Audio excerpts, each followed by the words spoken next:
जय हिंद, नमस्कार। आज हम देखते हैं कक्षा 10वीं का प्रश्नावली 1.1 का प्रश्न पहले का प्रश्न तीसरा।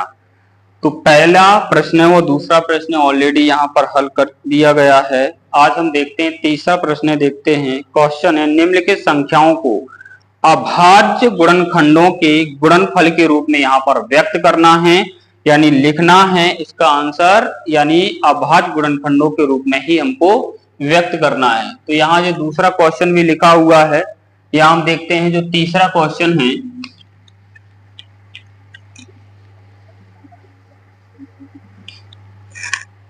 हल में लिखेंगे तीसरा क्वेश्चन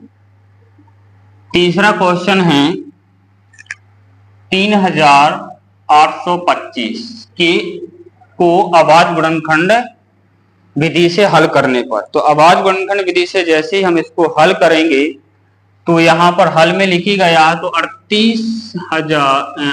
3825 कितना आ गया, 3825 या 3825। क्लियर है यहाँ पर। यहाँ हम क्या करेंगे, सर्वप्रथम देखेंगे क्या जो 2 से जा रहा है भाग किन से काटेंगे, हम अभाज्य संख्याओं से काटेंगे। सबसे छोटी अभाज्य संख्या 2 होती है। जब 2 से नहीं कटेगा तो फिर 3 के पास जाना है। जब 3 से नहीं कटेगा तो 5, फिर 7, फिर 11, फिर 13, फिर 17, फिर 19, ऐसी संख्याओं से आपको बढ़ते जाना है।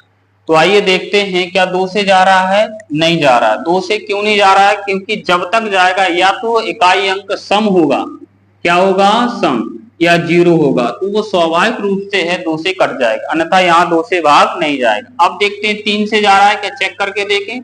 3 एकम 3, 3 दूनी 6, 2 बचा 37 21, 1 बचा 3 5 15, कट गया यहाँ पर। फिर देखते हैं क्या 3 से जा रहा है, 3 चौके 12, 3 दूनी 6, 1 बचा 3 5 15।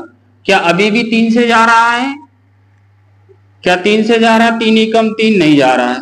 अब 3 के बाद किससे काटेंगे, 5 से, तो पाए 8 40, 2 बचा जो 25 हो गए, 5 25। अब कितने से जा रहा है, फिर से क्या 5 से जा रहा है, कि देखते हैं 5 एकम 5 क्या होगा, 5 एकम 5 कितना, 5 से 6 7 8, 3 बचा 35 हो गया, 5 7 35, कितनी बार में गया, 17 बार में, क्योंकि 17 कौन 85 होता। अब 17 क्या खुद अभाज्य संख्या है, वो 17 से कटेगी, 17 एकम 17।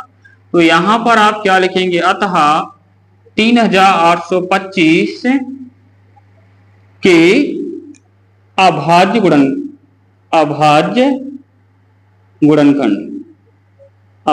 गुणनखंड क्या है, यहां पर 3 गुणे के 3 गुणे के 5 गुणे के 5 गुणे के 17।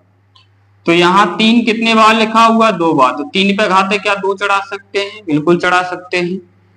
5 कितनी बार लिखा है, 2 बार, तो क्या 5 पे घाते 2 चढ़ा सकते हैं, बिल्कुल। यहाँ 7 कितनी बार, 1 ही बार लिखा है, तो यहाँ पर 1 बार लिख देना। इसी प्रकार से हम 3825 के अभाज्य गुणनफलों के रूप में यहाँ पर हम लिख सकते हैं। तो आई होप, मैं आशा करता हूं कि जो क्वेश्चन है वो आपको समझ में आया।